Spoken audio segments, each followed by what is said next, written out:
Good morning and welcome to this week's AI-generated sermon podcast. This time, the message from David.W looks at Paul's fierce defense of pure grace and Christian freedom. Enjoy, and God bless you.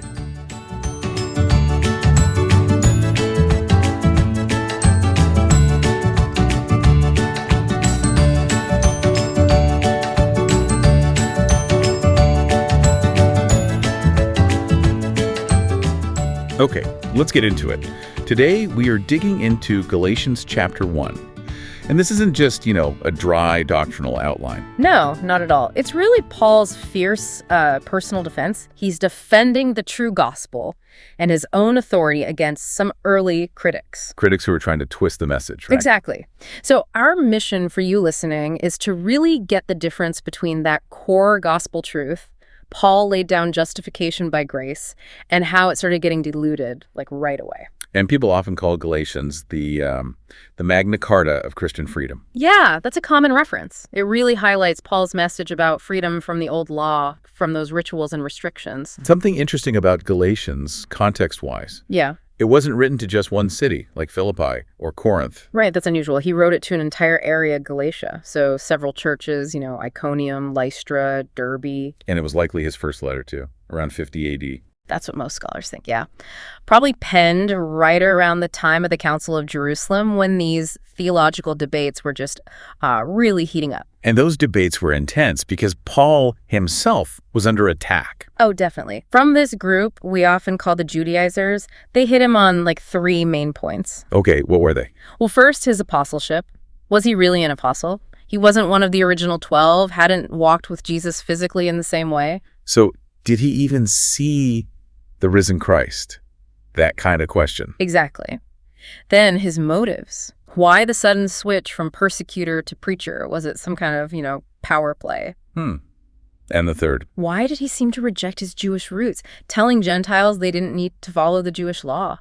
That was huge. But wait, if the Jerusalem Council was happening around then, the council that sort of settled this grace versus law issue, why didn't Paul just point to their decision? Good question. Well, the council's official decree might have come slightly after he wrote this, or the news hadn't fully spread. But more importantly, Paul needed to ground his authority somewhere else. Somewhere higher. Precisely. Not in a committee, even a respected one, but in direct revelation from God. His whole point is, my apostleship, my message, it came straight from Jesus Christ on the Damascus Road, not from men nor by a man, as he puts it. Okay, so that authority, divinely given, guarantees the purity of the message itself. Yes. So what was that core message he's defending there in verses 3 and 4? It's so concise, isn't it? Grace and peace, completely undeserved gifts from God, and the purpose.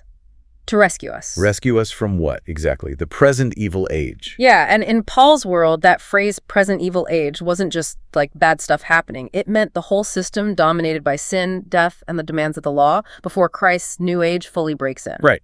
And then comes verse 6, which feels like a real jolt. It's like a thunderclap, yeah. Paul expresses utter astonishment. He's amazed they're so quickly deserting the God who called them by grace. Deserting for a different gospel. That speed must have just floored him. It really seems to have, because this different gospel wasn't totally anti-Christ. It was more subtle, sneaky almost. As-o. The Judaizers were essentially saying, sure, grace through Christ is foundational, but, and there's always a but, isn't there? Grace plus something else. Exactly. Grace plus keeping the Jewish law, especially circumcision for Gentile men and following dietary rules.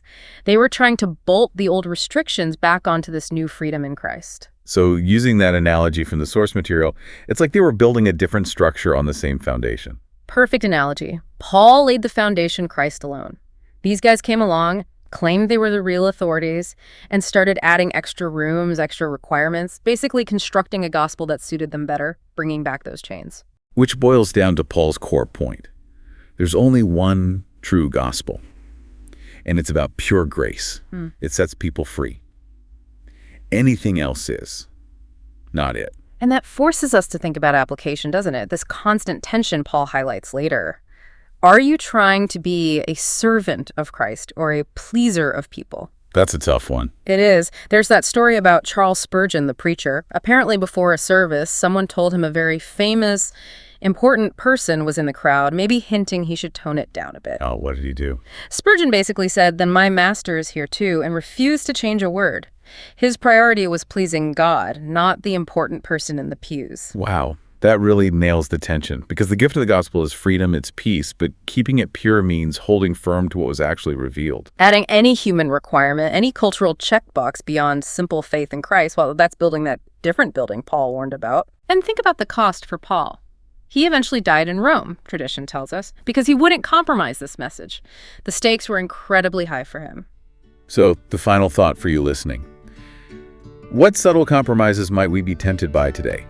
In our own context, what ways might we, maybe unintentionally, start building extra requirements onto that foundation of pure grace? That's definitely something worth considering this week.